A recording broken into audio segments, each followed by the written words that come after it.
today I want to talk about Swan because I've been struggling to socialise for the longest time due to a lot of mental health things, but recently I've managed to get back to my social group, and because Swan, as with a lot of things, I buy it and then immediately after my humble choice gives me an extra copy. I'm like, yep, of course, this is absolutely fucking typical.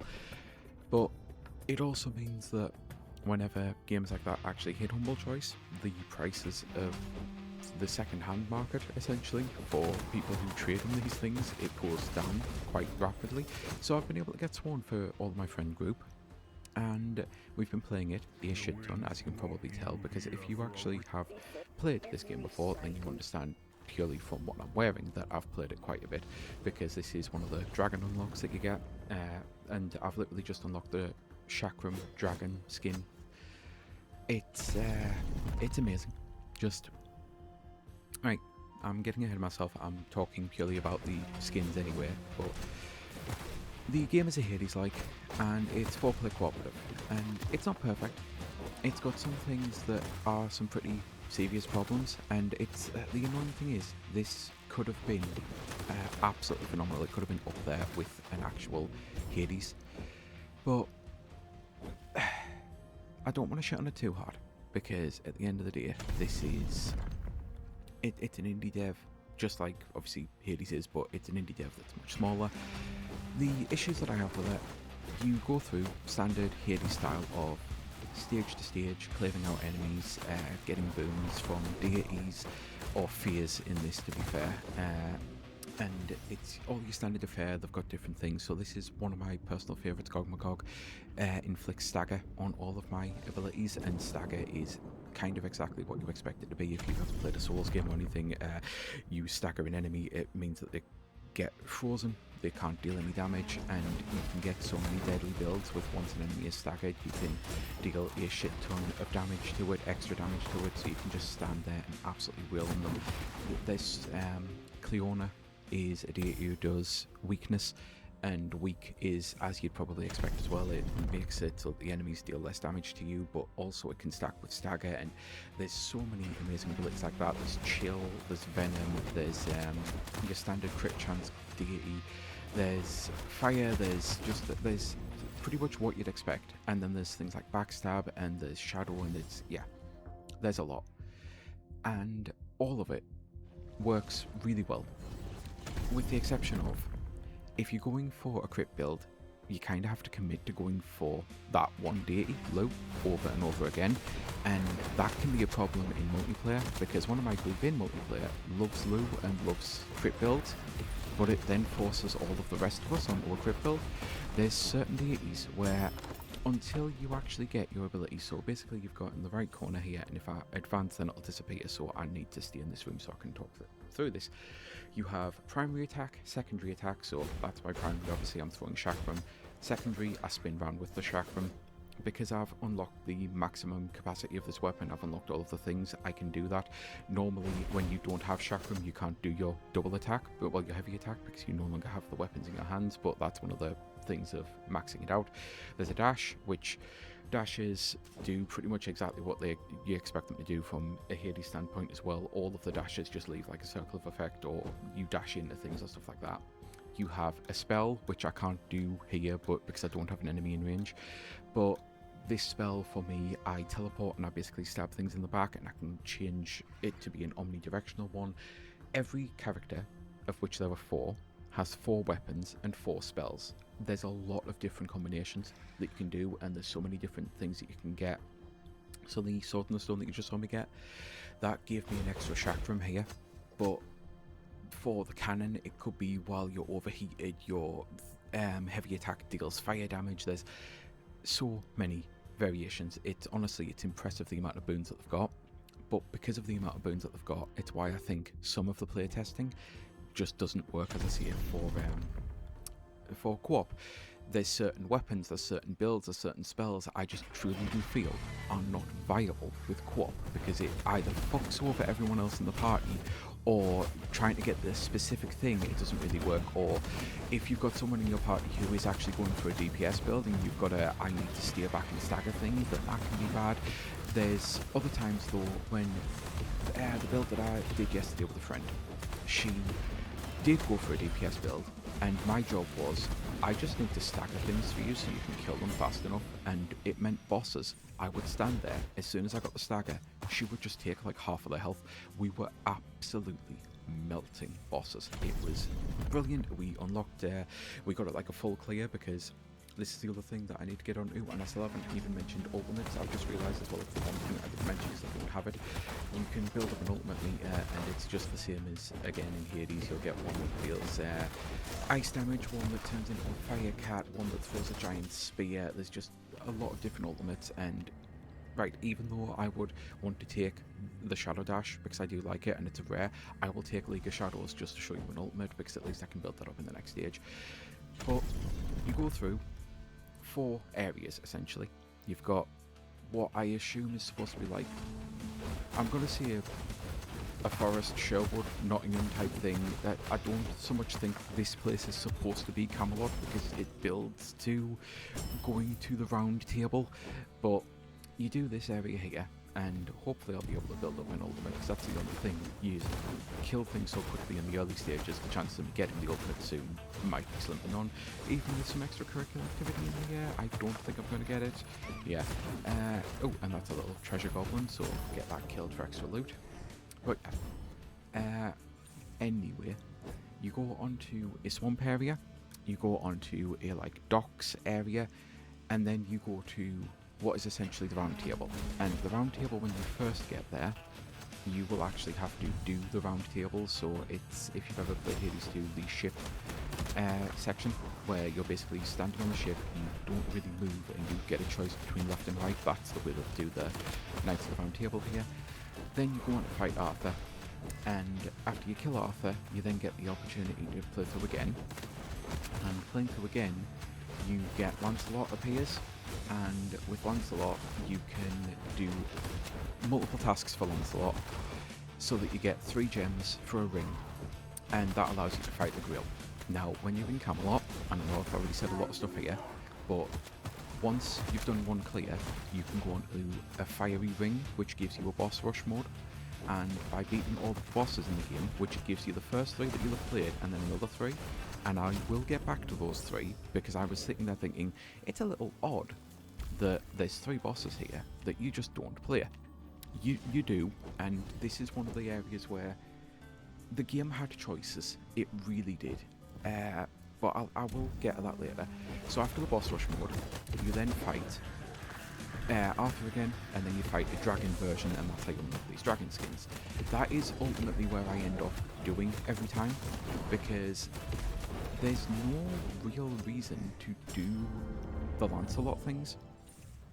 So there is to do it once, and basically by getting the 3 gems, after you defeat Dragon Arthur, you go to claim the Grail, and every single time you get the Grail, it kills you. That's their version of starting the loop over. So like how you'd escape with Zagreus, you'd instantly die. So if you drink from the Grail, you die, because you are a mere mortal, you cannot handle the power of the Grail. While having the ring allows you to go into the Grail, and there it becomes like the final world of the first Hades game, where you fight the satyrs and that. You basically go through a bunch of crystallized choices. It looks really cool. You fight kind of Polygon-esque characters, as if like the Polygon team from Smash Brothers. You go through a shit ton of rooms. It's one of the longest worlds, I personally think, in the game, and maybe it just feels that way because as cool as it looks, it gets very repetitive very quickly. But you go on, and then there's other characters in this that I do need to mention very quickly. Merlin and Morgana. They're this game's underworld, essentially. I think I actually walked past one and I probably should have went into it, but basically Merlin, you stand in zones, and Merlin only gives you really good buffs. Morgana, you have to defeat crystals, and, well, defeat enemies around crystals. It's a whole thing. There's a actual thing where you also defeat crystals, and there's one where you get water, but those are actual main missions, not the Morgana missions. And Morgana is kind of like chaos, and chaos boons, therefore, sometimes they would hurt you or hinder you before they would give you something good. In this, it's a permanent, well, you can get this, but you'll have this. And I don't really like Morgana's boons, because every time I've had a good run and went for a Morgana, her negative has fucked me over. So it could be like 30% extra bonus damage, but I lose 50% max speed, and if I'm on the rook where I'm already slow, I'm kind of fucked. I instantly get destroyed because I can't dodge or do anything. But anyway, Morgana then becomes the actual final main boss. And I've only ever cleared Morgana once, and I probably would only ever clear Morgana once, because you get a bit of story afterwards, but that's about it. I didn't, like, it is obviously one of those things that it's worth doing, and I know it'll level up something, but I didn't get something unique to that run. So I've already said, you get these dragon skins, you get the dragon weapons for beating Dragon Arthur. So I always try to go for Dragon Arthur, especially when I'm using a weapon that I don't have the skin for, because I unlock something. There's a reason to keep doing that thing. Other than that, it will be just to do the run for fun, which obviously is fine, and if you find doing all the Morgana fun, that's fine. But I didn't really get any reason to ever do it again. By beating it once, it's one of those, yeah, I've seen it now, I've done it now. I'll beat it for friends, like, who haven't beat it yet. I'll go through and do runs with them, but other than that, it's like, I've seen enough of this. So then we get on to different difficulties. I do not like the way this game handles its difficulty, and this is where some of the negatives come in. This is where it could have been up there with the Hades if they'd made different choices. So the 3 bosses that you get, you've just seen me fight one, Gawain, the end boss of the first world. It is probably the worst boss in the entire game. Like, design-wise, stage-wise, just fighting it, it's boring, it's a slog, I've always hated it. When you do difficulty, like any difficulty above this one, you get the other 3 bosses that you fight in the boss rush mode. It literally swaps them over. Lady K, I had a run where in boss rush mode, so in boss rush mode I should mention they're all red and black, like when they spawn in here, so I didn't get to see what she actually looked like, or any of the other bosses that you get in that. But doing her moveset, like fighting the fight, it was a slog because I didn't have a great build and I had to play defensively. I got to see her entire moveset, and her moveset's beautiful. Like, she brings up roses all the time, and there's things that look like owls, and it's like, it's brilliant. But it was red and black, and I only really saw her attacks, and the arena you're fighting is just a basic, boring, brown thing. When you fight Lady K in the main game, you get the arena that you've just saw me in, the very first boss thing with Gawain, if in doubt, pull the video back. It's covered in roses, and it looks beautiful. And then Lady K appears, and she does have an owl. The shield that she wields is an actual owl. I realised I fucked up by choosing this shop, but I'm not exactly doing a real run here. But anyway, so she uses a shield that looks like an owl, and all of her attacks are flower based, and like, it's stunning. It's genuinely one of the most impressive looking boss fights I've ever seen in a video game. And I'm like, having seen it in its full form, the fact that I was introduced to that fight, half of that fight, in a boss rush mode where I didn't get the cool arena and I didn't get the cool look for Lady K. She was just like a standard red and black shadow. And it's like, what? Why would you do that to your art team? Why would you make that choice? From a gameplay perspective, that boss fight is significantly better. And I know what you might be saying. Well, clearly they're the harder bosses. No, that's the even weirder part. I played through, I think it's night difficulties, the second one, with my friend.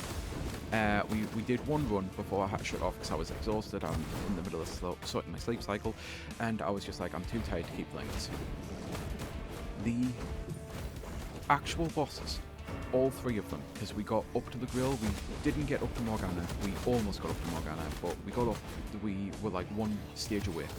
All of the bosses that you fight, in exchange of the original ones, all of them significantly easier. I do not understand it. The actual game's difficulty, and this is where I need to complain about this, when you, and I know I've used Hades a lot, but unfortunately it's going to have those comparisons because of course it is.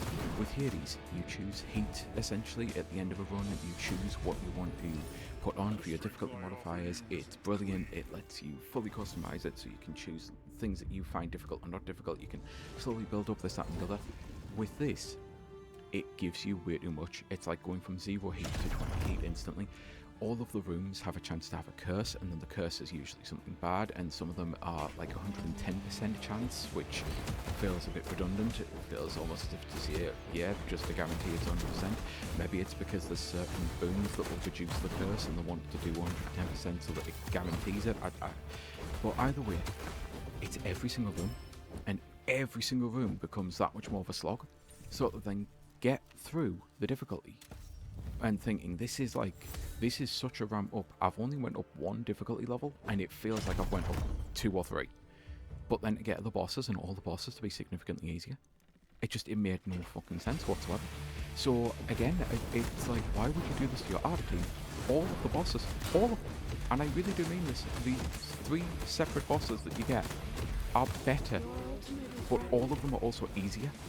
They should have been the bosses for the original runs, because then difficulty 2 could have just been swapping out the bosses, and it's like, oh, these bosses are actually much fucking harder, holy shit, yeah. And then difficulty 3 could have been, oh, and now we're introducing the curses, and difficulty 4, like, you know, I just feel like they made some really bizarre choices that don't so much ruin the game, but they definitely take it down a bit. This would be like a 9 range for me, and instead it's a 7, because some of the grind is brutal. Some of the grind is such a relentless slog. I have got to the point where it's like, I'm glad all the skins in the game that I actually like the dragon ones, because I'm going to go through the skins now that I'm back in the area, because it costs a ridiculous amount. So there's one for 200 of this thread, one for 250, there's a weapon skin for 100, and that's like that for all of them. And obviously all of the weapons have 4 skins. It's such a grind. Now, I know they'll have done that for it's a case of, yeah, people will be wanting to play this over and over again, so it'll take them a while to unlock it, but it's just too much. It really is. And again, I am really glad that I like all of the dragon skins, and part of that is because a lot of the monk skins are skimpy. That's the deluxe skin, I believe. Pretty much all of the deluxe skins are, I mean, to be fair, I like the Rook deluxe skin, because the Rook turns you into a kind of like blue zombie White Walker thing. But even then, this is the other thing I need to mention, every single fucking time I play these characters, I have to equip my skin. My weapon skin will always remember, but for whatever reason, every single time I launch into a character, if it's the first time I've played it, then I have to change it. So here, because I'd already changed, I was Vigilante again. But as I haven't played the Spectre so far today, I guarantee I know what costume I was on the Spectre. It was the dragon one, and look at that, I'm not a dragon. Now, I don't have the dragon claws unlocked, which is a shame, because I think the dragon claws are really going to complete this outfit. I don't really like this one. It's the worst of the dragon outfit, but when you add those claws, it actually looks pretty fucking sick. But it really is only those claws, because the dragon weapon I do actually have is that, the daggers. But yeah, it's just weird little things, weird little bugs, weird little choices that they made. I'm like, this could have been amazing, but the grind is brutal, especially the crystal trees. I haven't even come close to maxing out, because this tree here, that takes 500, that takes 1,000, that takes 1,500, 1,500, 2,000, 2,500, 500, 1,000, 1,500. So just to max out that, like the top part of that tree, I got up to here because these runes are pretty important for actually buffing your overall thing. It's honestly, I'd say go for the life tree first, go for the war tree second. Although to be fair, even then the treasure tree gives you more things to unlock. Like, it's brutal, some of the grinding that you have to do on this. And like, by the time I actually get some of these rewards, I'm not going to need them. That's the worst part about this. I have been playing as varied as I can.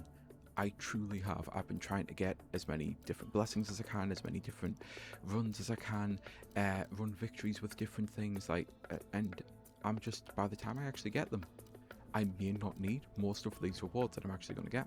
Now, drill water, I should mention, to be fair, while I'm over here, I'll mention moons unlock the stuff from Guinevere, which is things like different things appear during your runs and that. Ember Fire unlocks your spells. Ember Fire also unlocks your weapons. Ember Fire also unlocks your classes. And then it was Holy Water, as I was going to mention. Grill Water is how you upgrade your weapons, which at this moment in time I am trying to upgrade this for the monk, so I will do that. And it takes 25 for each one of these nodes and 10 for each of these. There's so much to grind at, and I'm already getting to the point of kind of being a little sick. And I could play the higher difficulty to earn more rewards than that, but it gives 34 health, more 4 damage, and all of the chamber corruptions, like the fact that it's every single chamber, it's like there's too much. It feels like it goes a little too hard too fast, and that's why they made the bosses easier. It's just weird. It's so many weird choices that the game made. But overall, at this moment in time, you can get this game for like £1, which is wild. It truly is. I found it in places for only £1, and it's a bit shitty to say to even do that because the dev deserves a bit more money, but we're also in an economy that's just like brutal at this moment in time, so get it how you can, I guess.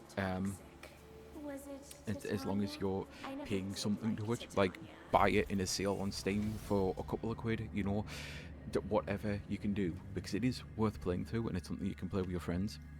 It's just a shame that it could have been absolutely phenomenal, but you will notice the issues with it sooner rather than later, and different builds have like the whole co-op negativity around them. It's like, oh, I'm kind of fucking up my team if I do this.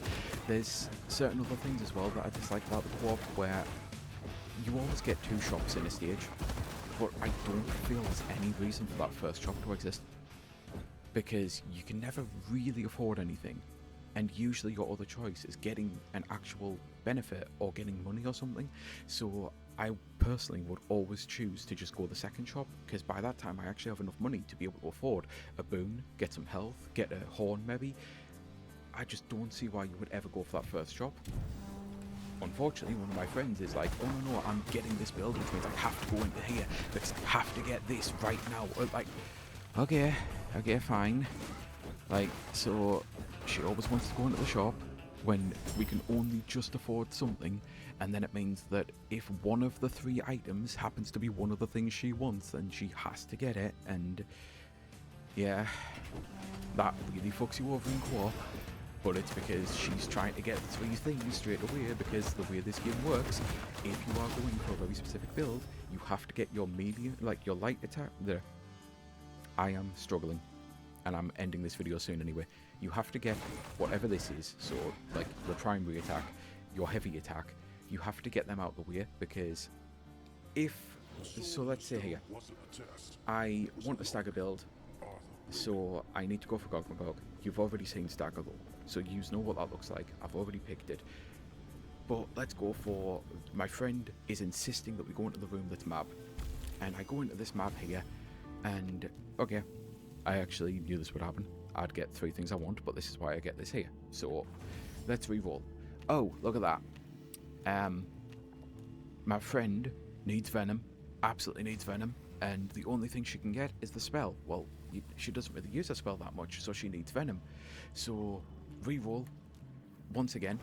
There we go, something with venom. Re-roll once again. Still haven't had a primary, and what if the primary is what you need? Re-roll once again, like, just to be able to get this. It's, yeah, and I didn't actually get it. So then she doesn't get the primary that she needs to go for her entire build. So the next time there's a map room, hey, I still haven't got it. Like, I've spent all my things, I've tried to do all I can, RNG's not rewarding me, I need to go in and get venom. Well, yeah, that's fine, but my build, I absolutely don't need venom. I've got stagger, I've got weak, and I've got duo boons that make it so that stagger and weak work together. Venom does absolutely nothing for me, but fucking hurt me. And what if my other friend is doing a crit build, and she's getting the blue, then venom really fucks it, like, you know what I mean?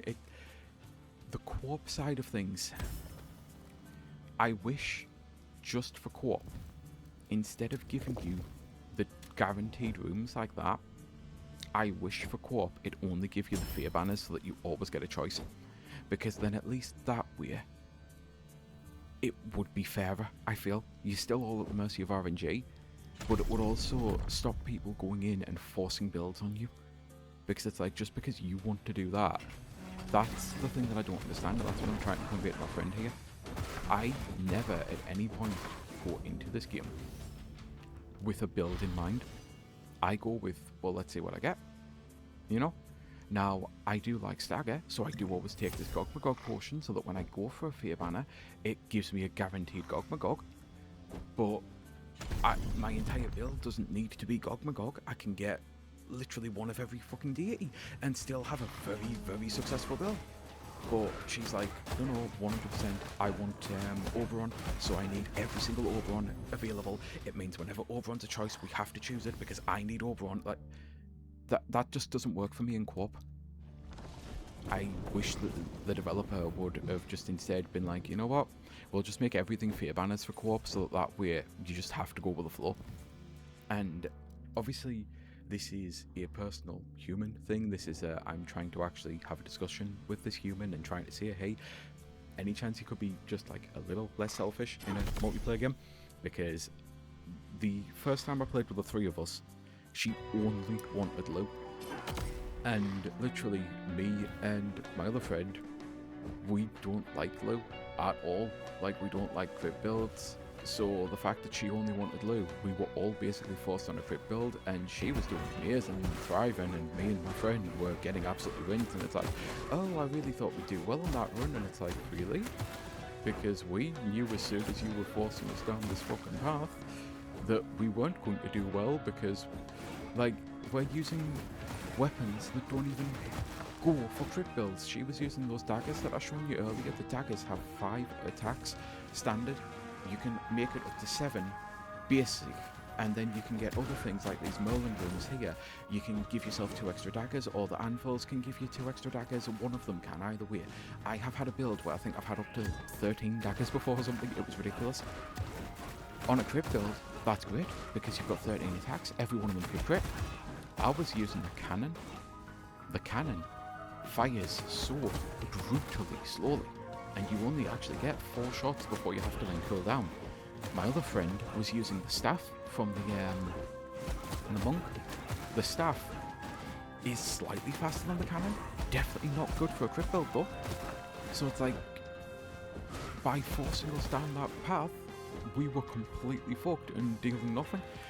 So it's why, again, it's just little choices I feel like they could have made. And this is where, and I know this video's gone very long and I said I was going to end it, but there is a game out there called Ember Knights, and I honestly promise you, if you want to play a balanced for co-op Hades, play Ember Knights.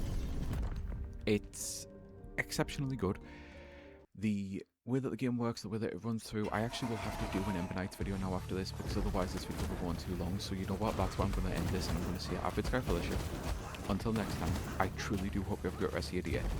And yeah, I'm actually going to try to make it so that Ember Knights is the other video that goes up the same day as this.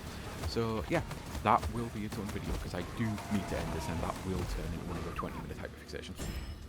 I think I have actually ended everything I wanted to say about Swarm. It's a really fun game. It might actually be better single player than co-op, because of the problems that I personally feel it has in co-op. But at the same time, it still is really fun in co-op, and as long as you actually have people who aren't trying to be selfish, you know, and I'm not trying to shit on my friend here, at the end of the day, everyone's different, and sometimes people do just get locked in, and it's like, it's just the way I am. I've always been the team leader in games. I've always been think of the greater good. The currency that you get to unlock stuff, I only need crystals now, so does she. Our other friend needs everything. The amount of times where it's like, well, crystals, I need those and it'll heal me. Crystals heal me too. Crystals don't heal our friend because she's barely got a player, so she hasn't unlocked that yet. And I keep trying to impress. You do realise by us going for the crystals, this is the rich getting richer, right? That's what this is. We already play the game more than she does. We have way more unlocked than she does.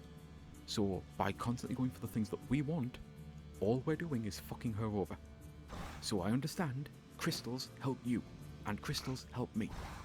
Crystals will eventually help her. They will. She will get unlocks. It's not as if they won't help her. But right now, she doesn't have all of the characters unlocked, she doesn't have all of the spells unlocked, she doesn't have all of the weapons unlocked.